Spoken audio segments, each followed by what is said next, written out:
ముందుగా ఒక గిన్నె తీసుకొని అందులో గులాబ్ జామున్ పౌడర్ వేసుకోవాలి. నేను ఎంటీఆర్ గులాబ్ జామ్ తీసుకున్నాను. ఒక ప్యాకెట్ మొత్తం వేసేసాను.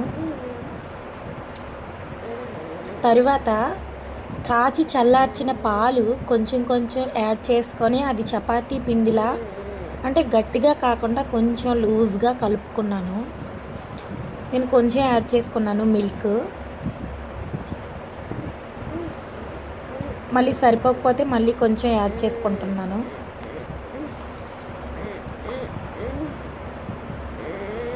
అలా వేళ్ళతో కలుపుతున్నాను. అలా వేళ్ళతో కలిపితే అది చాలా రౌండ్గా చాలా బాగుంటుంది.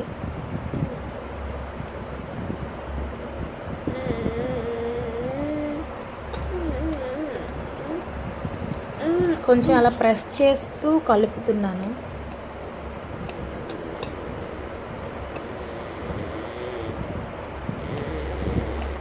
ఆ పిండి ముద్ద మీద కొంచెం నెయ్యి వేసుకున్నాను. నెయ్యి వేసుకొని మళ్ళీ కలుపుకున్నాను. కలుపుకొని పక్కన పెట్టుకున్నాను మూత పెట్టుకొని. స్టవ్ వెలిగించుకొని ఒక గిన్నె పెట్టుకున్నాను. అందులో 2 గ్లాసెస్ వాటర్ యాడ్ చేసుకున్నాను.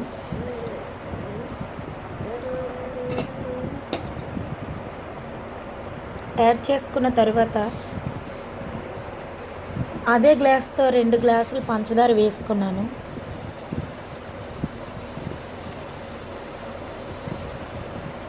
పంచదార వేసుకున్న తర్వాత 2 మినిట్స్ అది అలా వదిలేసాను. 4-5 ఇలా యాలకుల పళ్ళు తీసుకున్నాను. అవి మెత్తగా దంచి అందులో వేసుకున్నాను. ఇది పౌడర్ చేస్తే అంతగా మనకి ఫ్లేవర్ ఉండదు. ఇది దంచి వేసుకుంటే ఫ్లేవర్ మనకు కనిపిస్తుంది గులాబ్ జామున్ తినేటప్పుడు. అది 2 or 3 మినిట్స్ అలా కలుపుతూ ఉన్నాను.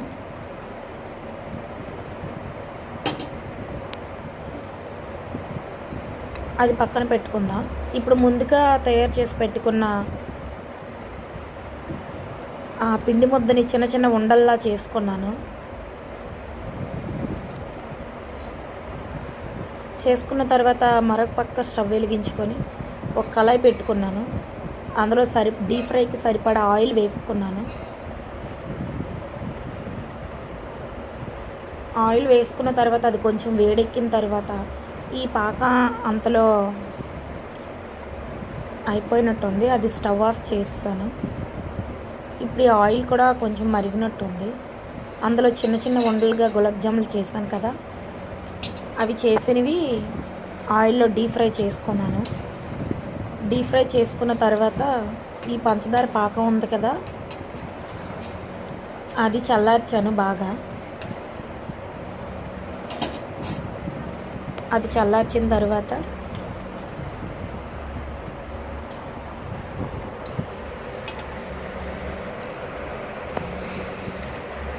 ఈ డీప్ ఫ్రై చేసుకున్నవి ఒక గిన్నెలో వేసుకున్నాను.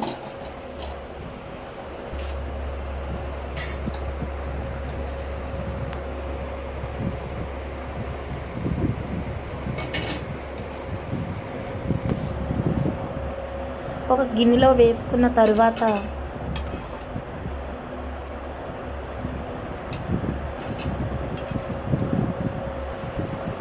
ఆ చల్లార్చి పక్కన పెట్టిన పాకంలో ఆ గులాబ్ జామున్లు వేసుకున్నాను. ఒక 1 అవర్ లేక 30 మినిట్స్ అలా వదిలేసాను. వదిలేసి ఫ్రిడ్జ్లో పెట్టుకొని తింటే చాలా సూపర్గా చాలా బాగుంటుంది. పిల్లలకైతే ఇది ఇంకా బాగుంటుంది, చాలా టేస్టీగా కూడా ఉంటుంది.